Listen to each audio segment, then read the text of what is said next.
Hello and welcome back to Backbenchers, and today we are going to start a new chapter, that is the Limited Liability Partnership Act 2008.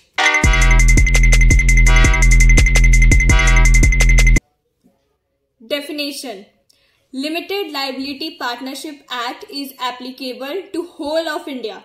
So LLP Act जो है वो पूरे India में applicable है.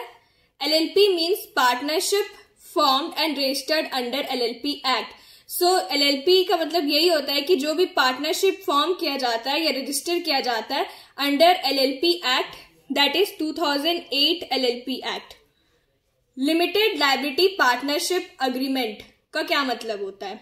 Means any written agreement between the partners of the LLP. So कोई भी written agreement जो होता है पार्टनर्स के बीच में LLP में और between the LLP and it's partner. So LLP और उसके पार्टनर्स के बीच में जो भी रिटर्न अग्रीमेंट होता है जो डिटरमाइन करता है म्यूचुअल राइट्स को, ड्यूटीज को पार्टनर्स के, and rights and duties in relation to that LLP. So जो भी राइट और ड्यूटीज होता है LLP के साथ रिलेशन का, वो सारी चीज कंटेन होते हैं आपके LLP पार्टनरशिप अग्रीमेंट में. Next is futures of LLP. A body corporate. So LLP एक बॉडी कॉर्पोरेट होता है, जैसे एक कंपनी होता है.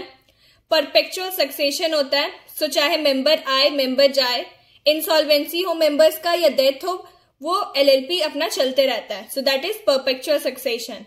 Right duties of partners to be govern by an agreement between partners. So LLP agreement बनता है जिसमें राइट और ड्यूटीज लिखा हुआ रहता है पार्टनर्स का against each other and against the LLP.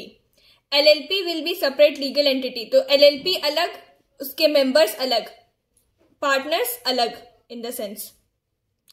LLP shall have at least 2 partners. तो LLP में 2 partners होने चाहिए, जिसमें से 2 individual designated partners भी होने चाहिए.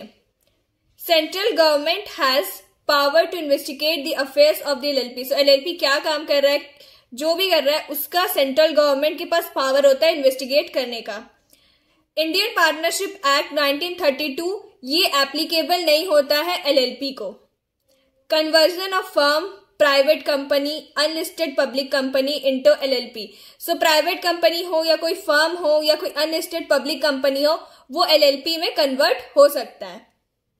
सो this are the futures of LLP. Up next we have the advantages of LLP. So LLP का क्या क्या advantage है? LLP form is a form of business model. So LLP एक business model होता है. It is organized and operates on the basis of an agreement. So इसके LLP बनाने के लिए agreement बनता है जिससे वो operate होता है, organize होता है. Provide flexibility. So flexibility provide करता है. Imposing detailed legal and procedural requirements. So पूरा detail procedure चलता है LLP फॉर्म करने के लिए. Easy to form, बनाना आसान होता है. All partners enjoy limited liability. So LLP के अंदर क्या होता है कि सारे पार्टनर्स को लिमिटेड लाइबिलिटी का बेनिफिट रहता है. फ्लेक्सिबल कैपिटल स्ट्रक्चर, ज्यादा कैपिटल नहीं लगता है, जितना रिक्वायर्ड होता है उतना ही कैपिटल स्ट्रक्चर लगता है.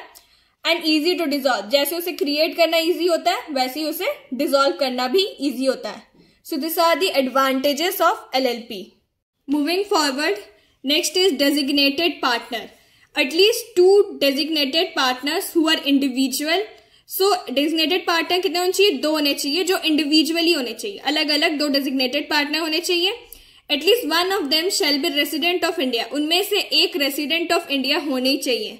रेसिडेंट ऑफ इंडिया का मतलब ये होता है कि पर्सन जो इंडिया में रहा हो पीरियड नॉट लेस देन, इस 120 दिन से कम नहीं रहना चाहिए during the immediate presiding 1 year. So previous जो 1 ईयर रहता है उसमें 120 डेज एटलीस्ट रहना ही चाहिए. देन इट इज कॉल्ड की resident of India. Up next is incorporation of LLP. So LLP कैसे इनकॉर्पोरेट किया जाता है? सब्सक्रिप्शन ऑफ नेम्स बाय 2 और मोर पर्सन. सो सब्सक्रिप्शन लेना चाहिए बाय 2 या 2 से ज्यादा पर्सन को. Filing of document with ROC with prescribed fee. So ROC के पास डॉक्यूमेंट फाइल करना पड़ता है, जो भी डॉक्यूमेंट्स रिक्वायर्ड होता है, विथ जितना भी अमाउंट प्रिस्क्राइब किया गया रहता है। Compliance statement made by advocate, CA, CS and by any one of the subscriber. जो एलएलपी का कोई एक सब्सक्राइबर होगा जो कंप्लायंस स्टेटमेंट साइन करेगा, या फिर कोई एडवोकेट या कोई सीएस या सीएस साइन करेगा, but one subscriber must. Document containing, so document क्या क्या लगता है उसमें, नेम होना चाहिए, पर्पस क्या है बिजनेस का वो होना चाहिए, एड्रेस ऑफ एलएलपी, एलएलपी का ऑफिस कहाँ पे रहेगा उसका एड्रेस होगा, name and address of each of to be partner, designated partners, other prescribed information, और भी कोई अगर अलग इंफॉर्मेशन है तो उसका भी डॉक्यूमेंट सबमिट होगा, बट यहाँ पे नेम और एड्रेस जो भी पार्टनर्स है उसका भी लगेगा, और 2 इंडिविजुअल डेजिग्नेटेड पार्टनर्स है उसका भी नेम और एड्रेस लगेगा। Issue of incorporation certificate, so incorporation certificate मिल जाएगा आरओसी से विद इन 14 डेज के अंदर। सो इस तरीके से एलएलपी इनकॉर्पोरेट होता है। So with this we end the chapter here. For more educational videos do like, share, subscribe the channel, and I will provide you the entire notes on my Telegram channel. The link will be on my description, and including this I will give you the difference between LLP and partnership and LLP and Companies Act in the PDF. Thank you.